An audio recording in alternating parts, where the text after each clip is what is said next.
तो hello guys, स्वागत है आपका आपके अपने चैनल डायनेमिक लर्निंग ओरिजिनल्स पर। तो आज हम आपके लिए लेके आ चुके हैं class 12 physics first unit electrostatics का chapter number 1 electric charges and fields. This is the most awaited topic of class 12 physics which is electrostatics. तो आइए शुरुआत करते हैं एक नई जर्नी की जो कि शुरू होती है इलेक्ट्रोस्टैटिक्स से। तो देखते हैं इलेक्ट्रोस्टैटिक्स में आज हम क्या क्या पढ़ेंगे। इसमें सबसे पहले हम पढ़ेंगे इलेक्ट्रिक चार्जेस के बारे में, फिर कूलम्स लॉ, फिर इलेक्ट्रिक फील्ड, पोटेंशियल। अब हम देखते हैं कि इलेक्ट्रोस्टैटिक्स टर्म का क्या मतलब है। सबसे पहले सिंपल लैंग्वेज में व्हाट इज़ इलेक्ट्रोस्टैटिक। ये बुकिश डेफिनेशन नहीं है, ये सिर्फ समझने के लिए। Electrostatics is the combination of two words electro plus statics. Here electro means charge, electricity, and statics means stopped और रुका हुआ। मतलब कि इलेक्ट्रोस्टैटिक्स जो है वो एक चार्जेस की स्टडी है, जो चार्जेस रुके हुए हैं उन चार्जेस की स्टडी है। लेकिन अगर चार्ज मूव करने लग गए तो उनकी प्रॉपर्टीज डिफर कर जाएंगी। वो हम इलेक्ट्रोडायनेमिक्स मतलब मूविंग चार्जेस एंड मैग्नेटिज्म में पढ़ेंगे। लेकिन इस यूनिट में हम सिर्फ चार्जेस एट रेस्ट के बारे में स्टडी करेंगे। ये है इलेक्ट्रोस्टैटिक्स का मतलब चार्ज की स्टडी करना उनकी किस पोजीशन में जब वो रुके हुए हों। रुके हुए चार्जेस की स्टडी करना कि उनमें कैसी प्रॉपर्टीज़ होती हैं, वो कैसे कैसे रिएक्ट करते हैं, कैसी फोर्स एग्जर्ट करते हैं, ये इसमें हम स्टडी करेंगे। अब देखते हैं bookish definition. The branch of physics which deals with the study of charges at rest, the forces between the static charges, fields and potential due to these charges is called electrostatics। मतलब मैं आपको highlight कर देता हूँ साथ साथ में। The branch of physics which deals with the study of charges at rest, the forces between the static charges, field and potential due to these charges is called electrostatics।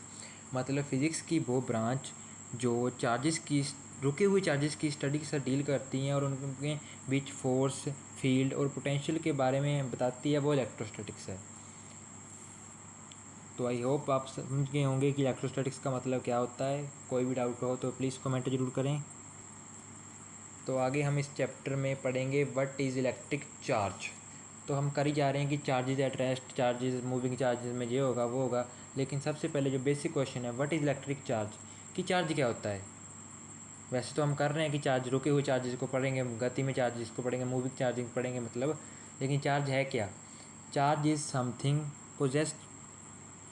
Is something possessed by material object that make it possible for them to exert electrical force and to respond to electric force. मतलब कि जो हमारा charge है, charge is something possessed by material.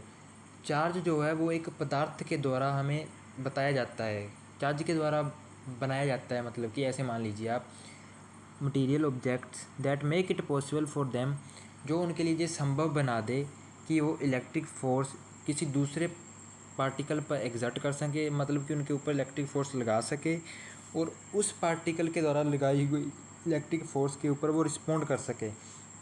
मान लो कि एक plus Q charge है, एक माइनस क्यू चार्ज है, तो ये जो plus cube minus cube charge इस पर फोर्स लगाएगा, तो अगर इसके ऊपर माइनस चार्ज है तभी जो इसके ऊपर रिस्पॉन्ड करेगा। अगर ये न्यूट्रल हो, मतलब जो जहाँ पे न्यूट्रल जीरो चार्ज हमने रख दिया, तो ये इसके ऊपर कोई रिस्पॉन्स नहीं करेगा।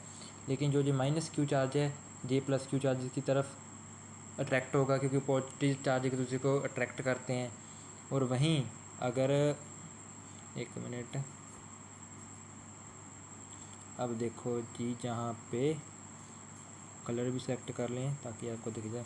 अगर यही, अरे भाई क्या हो रहा है, अगर यहीं पे ये भी प्लस क्यू हो गया और ये भी प्लस क्यू हो गया, तो ये आपस में क्या करेंगे, like charges repel each other, तो एक दूसरे को जो रिपेल करेंगे, ये दूर दूर भागेंगे। आपने पढ़ा भी है कि like charges repel each other, unlike charges attract each other. तो हो गया ना सिंपली। चार्ज क्या है, ये एक बॉडी के द्वारा पोजेस की जाने वाली एक बेसिक प्रॉपर्टी है जो इसको पॉसिबल बना सकती है कि वो इलेक्ट्रिक फोर्स के ऊपर रिस्पॉन्ड कर सकें और वो खुद एक इलेक्ट्रिक फोर्स एक दूसरे के ऊपर एग्जर्ट कर सकें। तो आइए आगे देखते हैं आगे हमारे पास आता है टाइप्स ऑफ चार्जेस।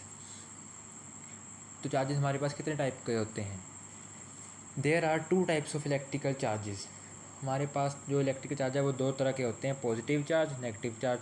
जिनके ऊपर 1 पॉइंट जिनके ऊपर पॉजिटिव चार्ज होता है वो पॉजिटिव चार्ज होते हैं, नेगेटिव चार्ज होते हैं। कि कईयों में कन्फ्यूज़न होती है कि न्यूट्रल भी एक टाइप का चार्ज है, लेकिन नहीं, न्यूट्रल जो है वो चार्ज नहीं होता। चार्ज सिर्फ 2 तरह के होते हैं, पॉजिटिव और नेगेटिव। न्यूट्रल माने बिल्कुल जीरो, तो वो तो कोई टाइप नहीं बनेगी ना। हाँ, वर्क डन जीरो हो सकता है, लेकिन वहाँ पे हम करते हैं discuss positive work done, negative work done और जीरो वर्क डन। लेकिन जहाँ पे नहीं है, पॉजिटिव चार्ज, नेगेटिव चार्ज और न्यूट्रल सेपरेट है, लेकिन यहाँ पे टाइप ऑफ चार्जेस में नहीं है, चार्जेस सिर्फ 2 तरह के होते हैं। तो आई होप आप समझ गए होंगे। तो आगे हम देखेंगे method of charging. Method of charging में सबसे पहले हमारे पास आएगा method of charging by induction.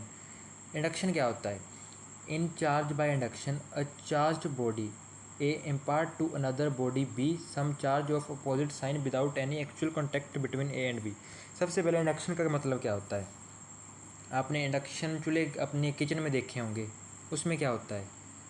मतलब कि बॉडी, उसके ऊपर हम चाय बनाते हैं। देखो, वहाँ पे हमारा जो भी फ्राइंग पैन होता है या जो भी हमारा पॉट होता है, उसी के अंदर हम चाय बनाते हैं, लेकिन उनको डायरेक्ट कॉन्टैक्ट तो नहीं होता। आई होप आप समझ रहे होंगे। उसमें हमारा डायरेक्ट कॉन्टैक्ट नहीं होता, लेकिन चाय हमारी फिर भी गर्म हो जाती है, तो चाय बन जाती है। तो इसी का मतलब है चार्ज बाय इंडक्शन। इंडक्शन में भी ऐसे ही होता है। जैसे ये देखिए, ये हमारे पास, हम आपके लिए डायग्राम लेके आए हैं कुछ। ये हमारे पास डायग्राम नंबर 1 है, इसको आप ध्यान से देख सकते हैं। ये देखिए डायग्राम 1, इसके अंदर हमारे पास एक न्यूट्रल बॉडी है जिसके ऊपर कोई चार्ज नहीं है, बिल्कुल जो न्यूट्रल है। न्यूट्रल माने पॉजिटिव और नेगेटिव चार्ज उसके अंदर बैलेंस्ड है। तो जैसे हम उसके पास एक पॉजिटिव चार्ज लेके आए, तो उसने क्या किया, जो उसके बॉडी के अंदर, न्यूट्रल बॉडी के अंदर नेगेटिव चार्ज थे, उसको अपनी तरफ अट्रैक्ट कर लिया। पॉजिटिव बॉडी ने नेगेटिव चार्ज को अपनी तरफ अट्रैक्ट कर लिया और चार्ज सेपरेशन हो गई। पॉजिटिव नेगेटिव अलग हो गए। जैसे आप जहाँ पे डायग्राम में ये आप देख सकते हैं, नेगेटिव अलग, पॉजिटिव अलग हो गया। तो अब हमारे पास जो थर्ड डायग्राम है, इसमें आप देखें, ये देखिए, ये हमने हैंड टच कर दिया। इसको हैंड टच किया। हैंड टच माने ये एक वायर भी हो सकती है जो अर्थिंग की हो, वो उस चार्ज को हम नीचे ज़मीन में भेज दे। हो गया, पॉजिटिव चार्ज जहाँ से चला गया, जहाँ पे कौन सा चार्ज बचा, सिर्फ नेगेटिव चार्ज बचा। नेगेटिव चार्ज बचा, ये जो नेगेटिव चार्ज बचा, फिर इस नेगेटिव चार्ज को क्या किया हमने, नेगेटिव चार्ज आ गया, इस पूरे बॉडी में नेगेटिव चार्ज आ गया।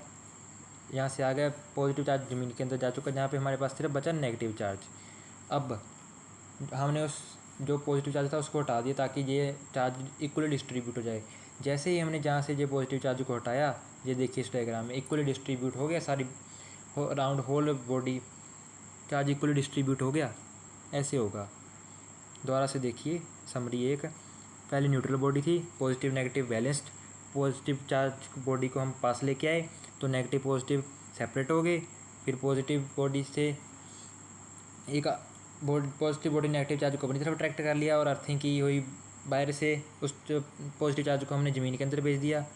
फिर नेगेटिव चार्ज बॉडी के अंदर सेपरेट हो गया और फिर वो इक्वली डिस्ट्रीब्यूट हो गया। ऐसे होगा चार्जिंग बाय इंडक्शन।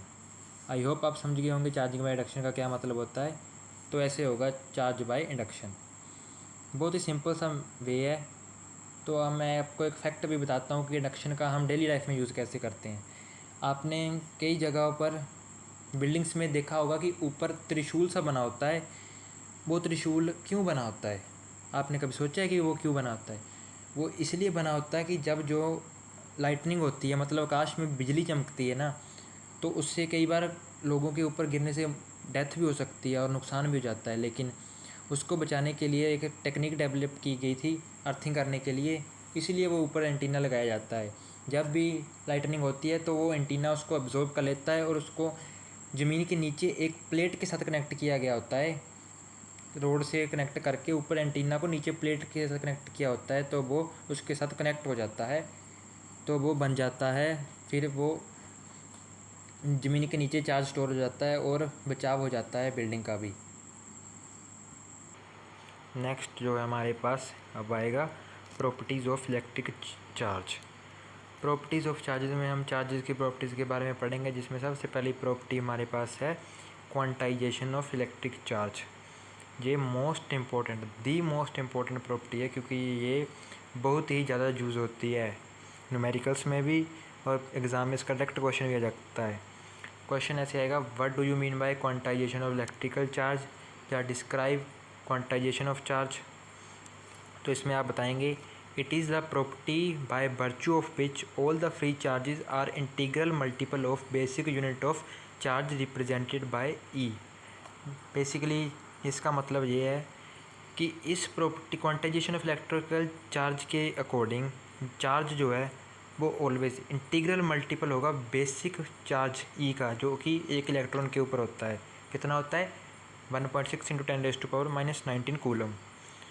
ये जो चार्ज होता है, चार्ज हमेशा ही इसका इंटीग्रल मल्टीपल होगा, इसके फ्रैक्शनल मल्टीपल में चार्ज कभी भी स्टेबल नहीं होगा। स्टेबल क्या कि वो कभी पाया ही नहीं जाएगा, उसका कोई एग्जिस्टेंस ही नहीं होगा फ्रैक्शनल मल्टीपल में, हमेशा इंटीग्रल मल्टीपल में ही होगा।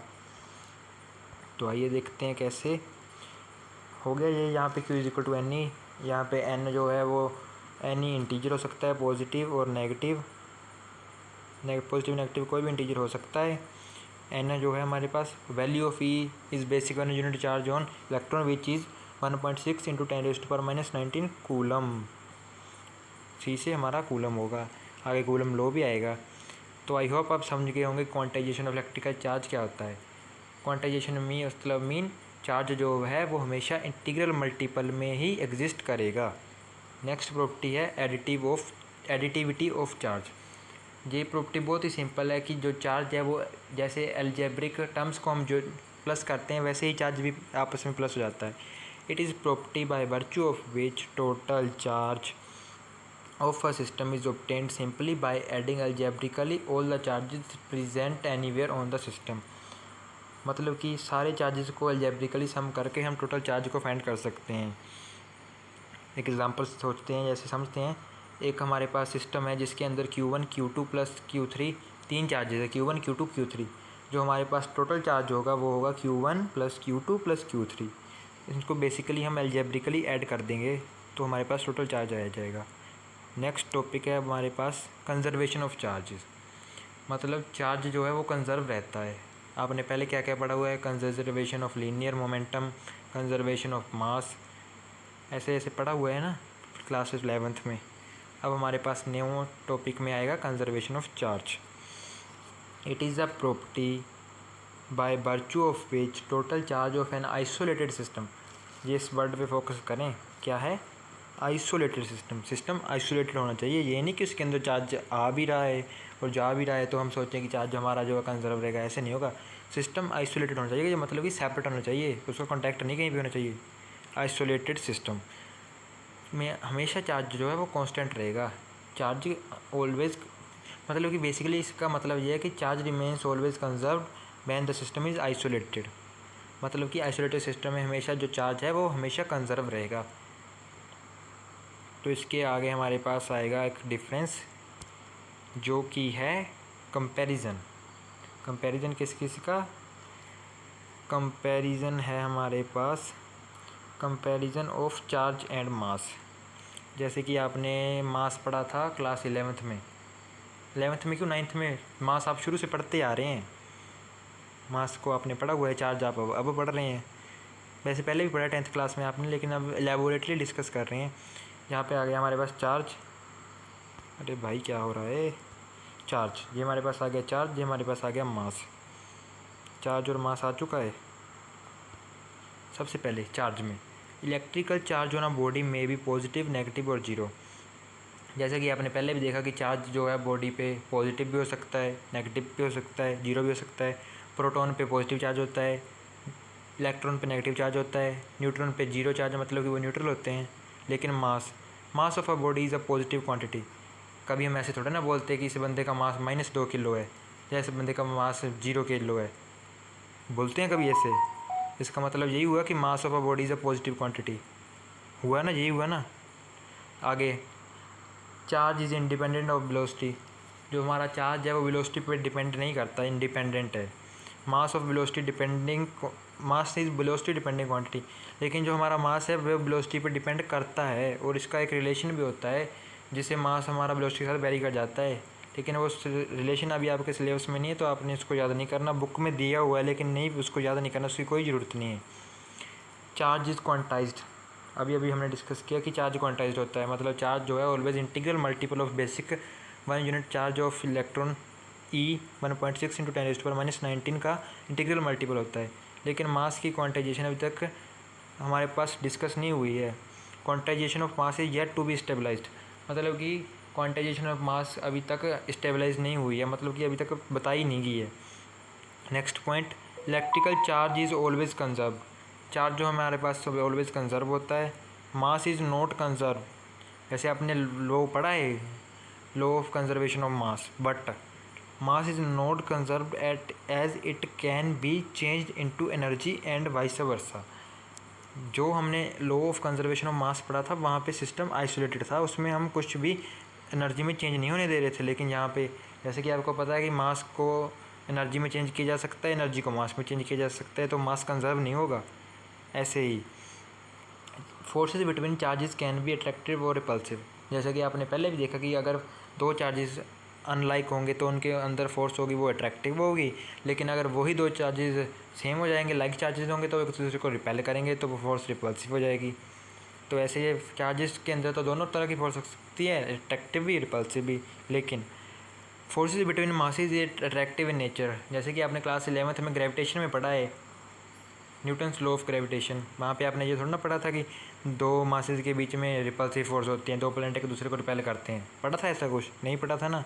तो ऐसे ही है, दो मासेस एक दूसरे को हमेशा अट्रैक्ट ही करेंगे, ये नेचुरल फिनोमिना है, क्योंकि जो मास के अंदर फोर्सेस होती हैं वो अट्रैक्टिव ही होती हैं। तो आई होप आपको ये डिफरेंस समझ आया होगा। आप 2 बार इसको पढ़ेंगे तो आपको ये याद हो जाएगा, ये एग्ज़ाम में आने वाला क्वेश्चन है और इसको आप ध्यान से कर लीजिए। तो आज हमने बेसिक के साथ इंट्रोडक्शन ही किया, आगे हम कूलम्स लॉ करेंगे नेक्स्ट वीडियो में। तो आई होप आप सबको ये पार्ट थोड़ा सा क्लियर हुआ होगा। Thank you very much for watching the video. मिलते हैं नेक्स्ट वीडियो में, तब तक के लिए ओके बाय। कोई भी काम को धीरे धीरे करते जाएं, सफलता ज़रूर आपको मिलेगी। Thank you very much.